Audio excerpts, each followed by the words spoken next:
Discovering schools with a reputation for student satisfaction can make all the difference with a positive college experience. It can also make it easier as a parent to send your student to that college if you know that a lot of their students say they are happy there. In this video, I want to break down some institutions that are known for fostering happiness and community among their students. Now, make sure you hit subscribe because every week we have a new strategy for you on how to work towards a debt-free education. My name is Jocelyn Pearson. I founded the scholarship system where we redefine paying for college to help families build strong financial futures and avoid decades of student loan debt payments.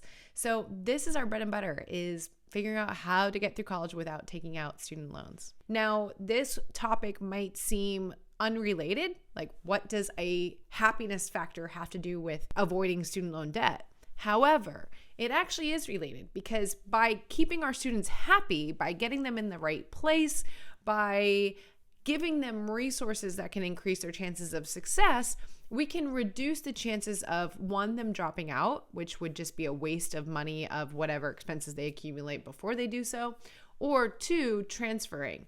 Now, transferring can sometimes be done where it's not a negative financial impact, but I would say most of the time when we transfer, our students tend to lose credit hours that they have to repeat, or they lose scholarships. So there's usually a negative financial impact when transferring. Again, not always. We have a whole video and blog about transferring and transfer scholarships.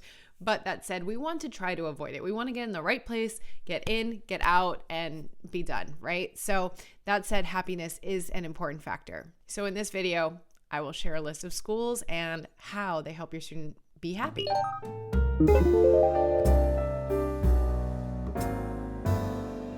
The first section I want to create are actually a list of private liberal arts colleges that have high satisfaction levels. So these schools are celebrated for their close-knit community, their personalized learning experiences, and the support they offer for students' well-beings. First is Williams College. They have small class sizes, strong mentorship programs, and a beautiful campus to foster a sense of belonging. Second is Amherst College, and this is known for an open curriculum where students have the flexibility and support to really pursue their passions. That way, typically, again, they're a little bit happier versus being forced to take courses they don't care about. Swarthmore College is third, and they really focus on a collaborative learning experience and active extracurricular scenes. Then we have Pomona College, sunny California. How can't you be happy there? But it is known to be inclusive and a vibrant community. Lastly is Bowdoin, where they are known for top-tier academics, but also a culture of inclusivity and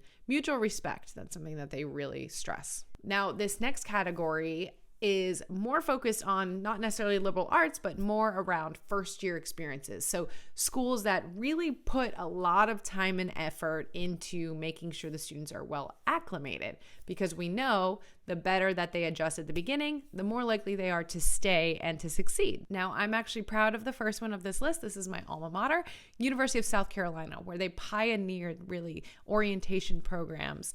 And actually, I was an orientation leader, so I experienced it firsthand from both sides as a student and as someone who was taking students through it. But they offer an award-winning first-year program. It really is focused around helping students adapt socially and academically and to make sure that they understand all the resources that they have at their fingertips. The next one is University of California, Berkeley. This also has a strong academic experience along with a strong support system for new students. University of Texas at Austin is known for being extremely helpful for new students. It is large, but yet very welcoming, and they provide peer mentorship and a dynamic student life. But that mentorship can definitely help students, right? Learning from ones who are already succeeding there on campus. We then have University of Michigan in Ann Arbor, and this is also known for orientation programs being very successful and having a thriving student community. And then lastly is Indiana University, Bloomington. This actually has the Hoosier hospitality with resources to help their first year students succeed. Now, believe it or not, this is only half, but before I dive into the other half, I actually have a blog post with a list. So if you prefer to just see the list, you can check that out. We will link to it in the description below. All right, let's get into the second half of this list. So the next one is the category is colleges with strong student body engagement. So this is really active, involvement in campus that focuses on that sense of connection. So we have Princeton University. They really encourage leadership through clubs, student government, service. Brown University, they have also an open curriculum and a really collaborative culture. Vanderbilt is known for balancing the academic experience with Greek life and extracurriculars. Rice University is known for actually a unique residential system that builds camaraderie among students. And then University of Notre Dame. They have deep-rooted traditions. I think if anyone has known an alum from there, we know that there is definitely a bond that's created and camaraderie among them. It helps with their spirited sports culture for sure too. Some other schools that made the list, just to quickly go through them, are Middlebury College, Carleton College, Wesley College, Davidson College, and Haverford College. These really have a combination of just beautiful settings and top-tier academics, but also empowering students, focusing on setting them up for success. Collaboration is a big factor that we are seeing in a lot of these, which is really interesting because I think a lot of students and even adults think, especially since COVID, that life sometimes can be better without seeing a lot of people. But really, when it comes down to that happiness factor, it's actually those relationships and that communication, those little day-to-day interactions that tend to raise the bar for happiness. So even though our students might say, no, I just want to do online and stay home for happiness, that's actually not usually the answer. So quickly, I just want to go ahead and give a quick list of what is usually used to determine happiness on campus. That way, if you're looking at a school and talking about it with your student that's not on this list, you can decipher on your own. So one of the biggest things, again, is positive relationships and that sense of community. So this is faculty and peer support.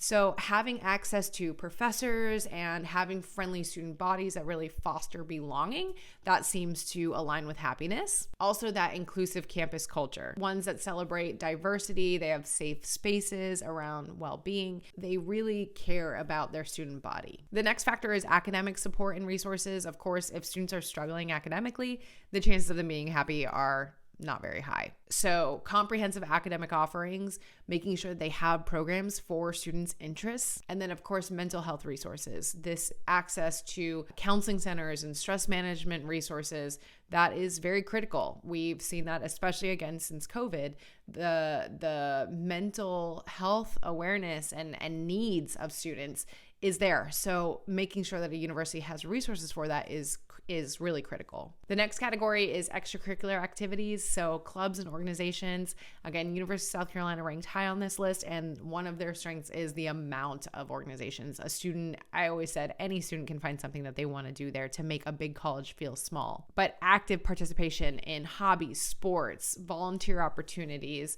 any kind of organizations that are aligned with interests, that's also going to connect them with people that are aligned with their interests, and that will be helpful too. Also, it'll lead to leadership and personal growth. So giving students that autonomy, but also that feeling of success is important as well.